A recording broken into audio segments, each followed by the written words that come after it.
गंध कोवळ्या फुलाचा, त्यात श्वास सावयाचा, देह लाजतो कळीचा, स्पर्श होत पाखराचा, वाट चालता सख्याची होई नाद पैंजणांचा, प्रीत उंबऱ्या पलाड शोधते खुणा सुखाच्या, गुंजते बासरी अंतरी ओल्या प्रेमसरी, रास रंगात भिजते अनुक्षणते केशरी, राधा बावरी बावरी, राधा बावरी, राधा बावरी बावरी, राधा ही बावरी, राधा बावरी बावरी, राधा बावरी, राधा बावरी बावरी, राधा ही बावरी, राधा. गारू, हे गारू, अजून रडते का रे ती? नाही, काढली मी तिची समजूत. हा, काय म्हणतोय का हा मार्कंड? काय भारतामध्ये पुन्हा यायचंच नाही असं ठरवलं का त्यांनी? त्याच्या बोलण्यावरून तरी तसाच वाटते.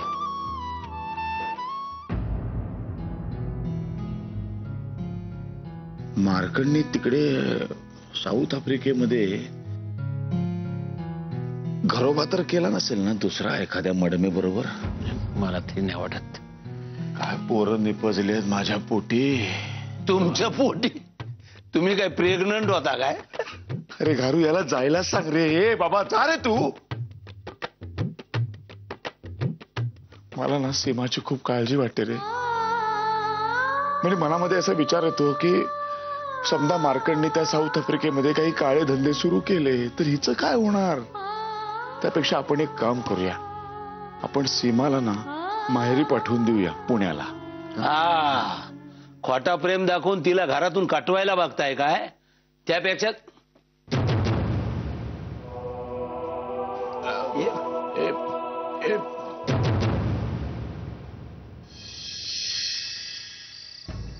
$2 लाख झाल्यात व्याजा सकट. 2 लाख जर 2 दिवसात नाही ना दिले तर या नारड्यातून आहे ना हात घालून पैसे काढून घेऊ. कसले पैसे? कसले पैसे तुझे आता हे? अहो काय करताय तुम्ही? सुरत मध्ये पैसे घेतले होतेस आणि तो जो गायब झालायस ना तो काल दिसलायस इकडे. फिरोज तुला माझ्याकडे घेऊन आला होता. तो बसलाय आता जेलमध्ये आणि तू आहे ना गायब.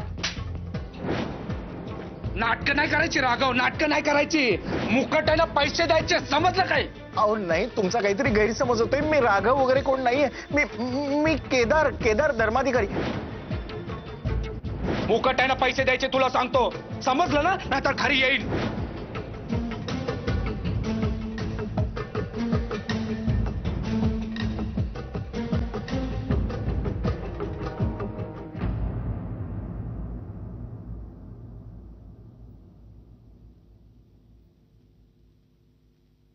होय, काय झालं?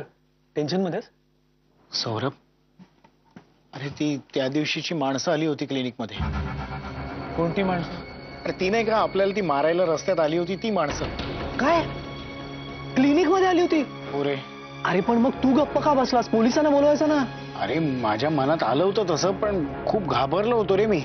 मी ते दादांचे पेशंट आहेत ना ते इन्स्पेक्टर शिर्के, त्यांना फोन करणार होतो. हा, मग तू त्यांना केलास का कॉन्टॅक्ट? नाही ना, मी करणार होतो पण तेवढ्यात आपला प्रकाश कंपाऊंडर तो धावत आला, तेव्हा हे पळून गेले लोक.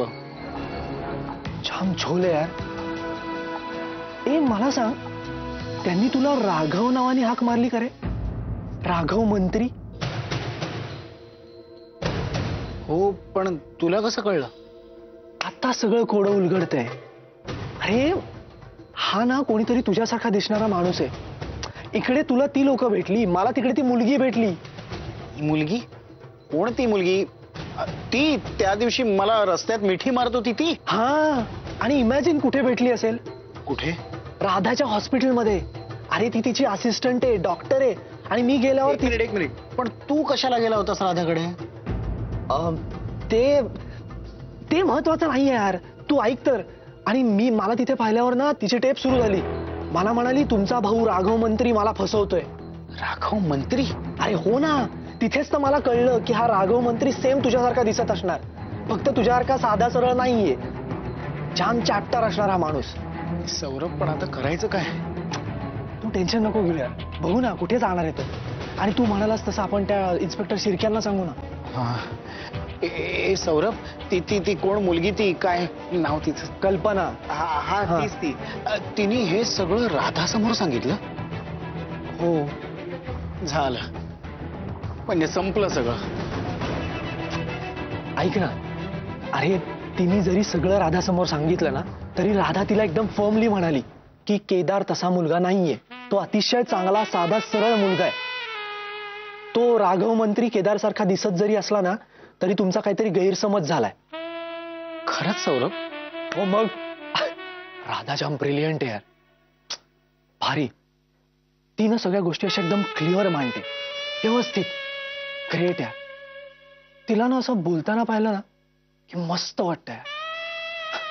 आणि बाकीच्या मुलींसारखं ना तिचं आपल्या कपड्यांकडे केसांकडे लक्षच नसतं. तिला माहीतच नसतं ती किती सुंदर दिसते. स्वतःच हरवलेली असते. सौरभ, सौरभ. हा, अरे हो रे, तिने केलंय सगळं हँडल परफेक्ट. नाही, पण राधाचा माझ्याविषयी काही गैरसमज नाही ना? हॅलो, नाही यार. बर केदार, मी झोपू? खूप झोप. Good night, bye.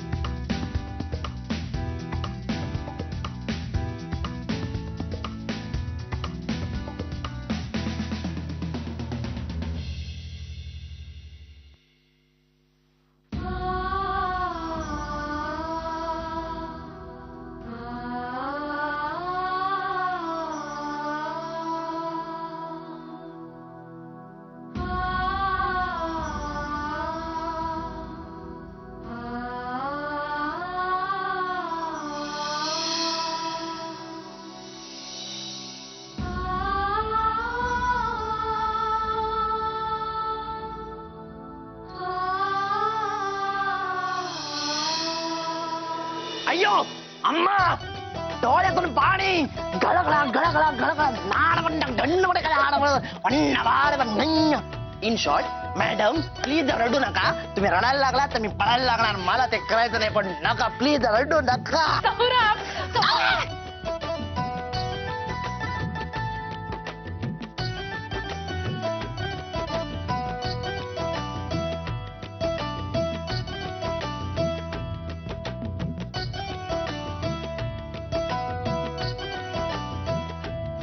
चलो तुम्हें छोड़ दिया, माफ कर दिया. नहीं तो ये 2.5 किलो का हाथ जब पड़ता है ना.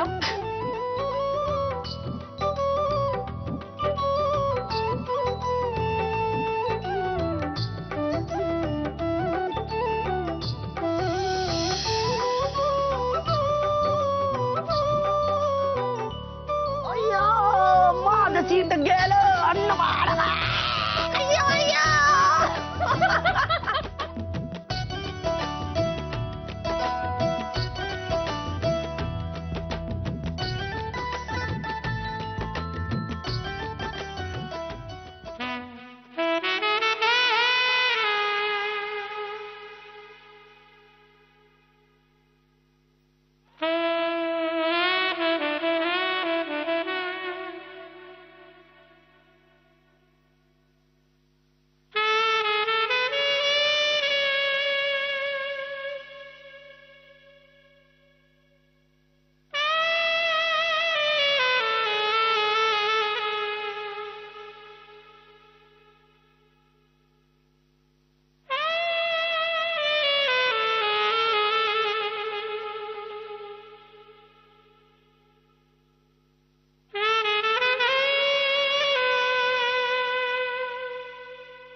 केदार,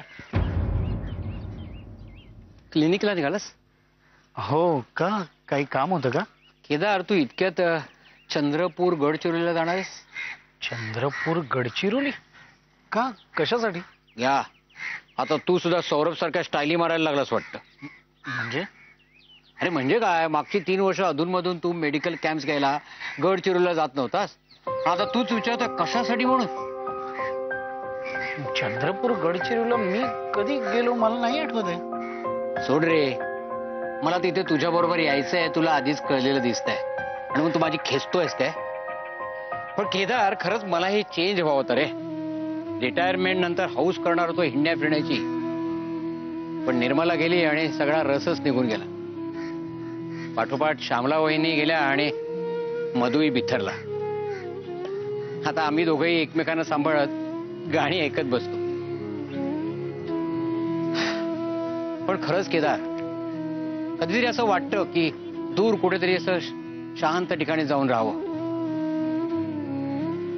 म्हणून तुझ्याबरोबर यायचं होतं तर तू मस्करीच्या मूडमध्ये.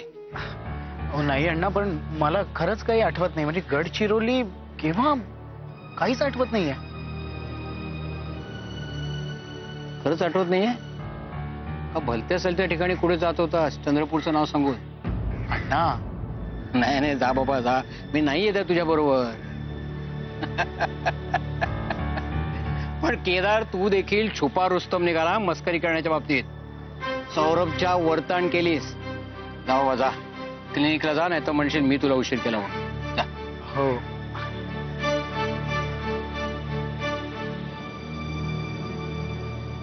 पण हा मस्करी करत होता की त्याला खरंच काही आठवत नाहीये? पण कितीतरी वेळा गेलाच आहे की हा चंद्रपूरला मेडिकल कॅम्पसाठी. का मलाच काही आठवत नाहीये? अरे बापरे.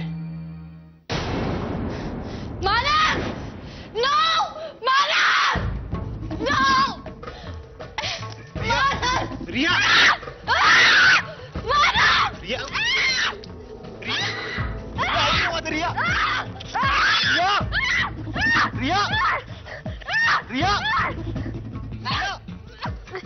इकडे बघ काय झालंय. रिया इकडे बघ. रिया काय होतं ऐक ना.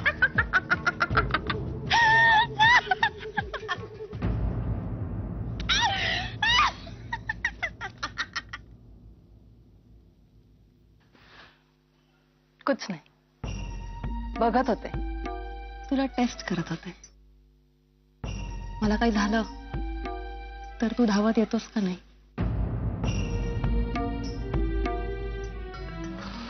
गॉड रिया, का असं करतेस? अगं किती घाबरलो होतो माहितीये मी. खरंच घाबरला?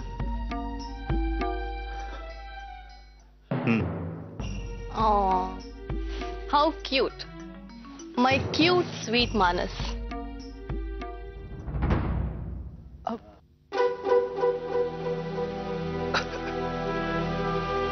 Radha, I am sorry. अगं त्यात सॉरी काय? आम्ही नवरा बायको आहोत ना, and we love each other. हो ना? अगं पण तू सकाळी सकाळी इथे? ऍक्च्युली मानसशी बोलायचं होतं. विचार केला की इथनं एकत्र जाऊ, म्हणजे जाता जाता बोलता येईल. गुड प्लॅन आहे ना? ओके, पण हॉस्पिटलमध्ये भेट होईलच. मी निघते. ओ गॉड राधा, तू पण ना सॉलिड रेट्रो आहेस. 1970 मध्ये असल्यासारखी नको ना वागू. चिल यार. हे बघ, मानस माझा प्रॉपर लग्न केलेला नवरा आहे. सो मी तुझ्या समोर किंवा आणखी कोणासमोर त्याच्यासोबत लाडात नाही येऊ शकत ना. अगं ऑफकोर्स लाडात येऊ शकतेस तू, पण समोरच्याला सुद्धा लाज वाटू शकते ना. माझंही तसंच झालंय. मी येते. Come on Radha. अगं मी मस्करी करतेय. चल ये. अगं नाही, कॅरी ऑन. अगं बस. नाही बस ना. तुम्ही दोघं बोलत बसा, मी मस्तपैकी कॉफी आणि बटर टोस्ट आणते. Okay, as usual.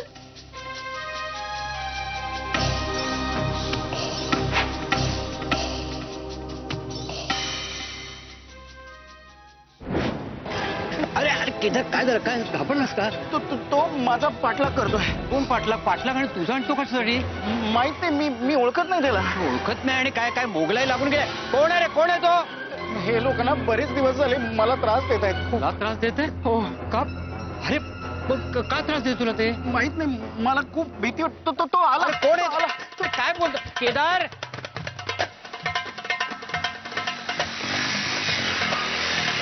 काय रे? काय बघतोस घराकडे? काय पाहिजे तुला? काय विचारतो मी तुला? हे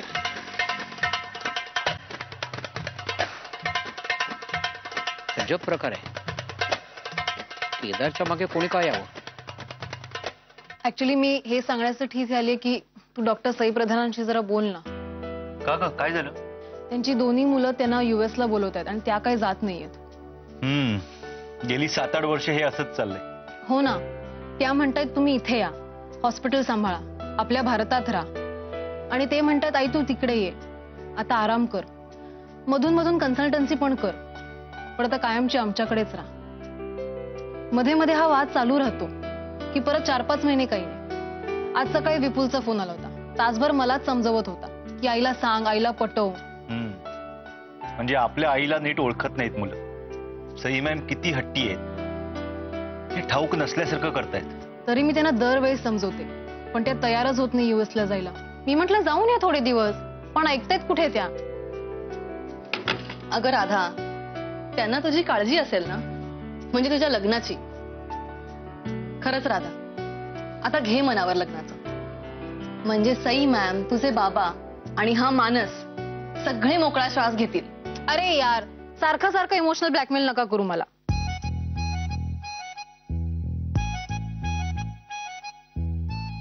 राधा, काय तुझ्या तोंडात अरे यार?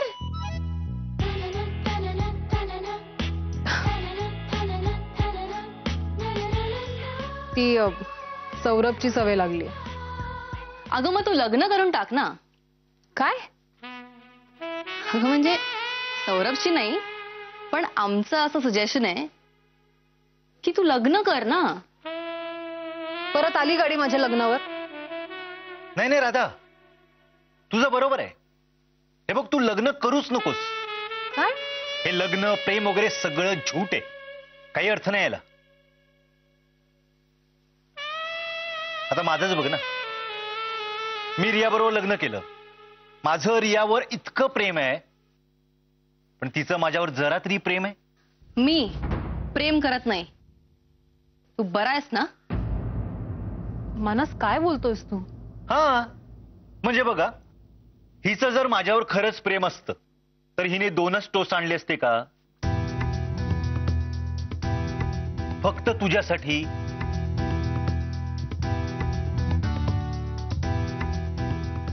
अरे मलाही भूक लागली आहे यार. मानस, ओके ओके, सॉरी. अरे मारतीस? ओके बाबा. अरे काय जमलं की नाही तुझ्या सौरभ सारखं? माझा सौरभ?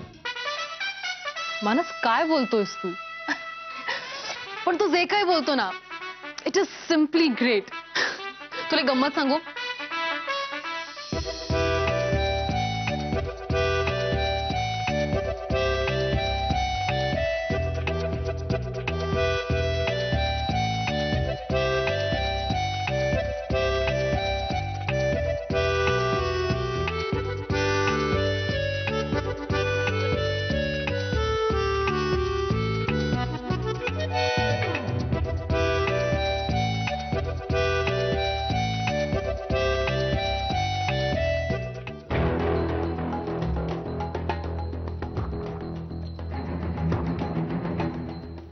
केदार, अरे खरंच होता रे. कोण होता तो?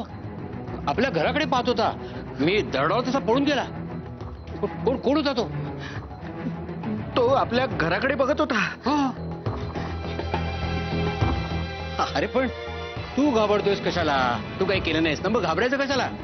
कर नाही त्याला डर कसली? पण ते गुंडांसारखे दिसतात. म्हणजे तो गुंड होता? अरे मग आपण पोलिसांना सांगूया ना. आपण कशाला घाबरायचं? हा? अरे आता तुझं लग्न होणार, असं घाबरायचं नाही पोरीसारखं. काय बायको तुझा आधार बघणार ना. मग तू असं केलंस, असा घाबरत राहिलास तर पळून जाईल ना ती. Be brave, be brave, be like a man, Superman. आम्ही आहोत ना. घाबरायचं नाही.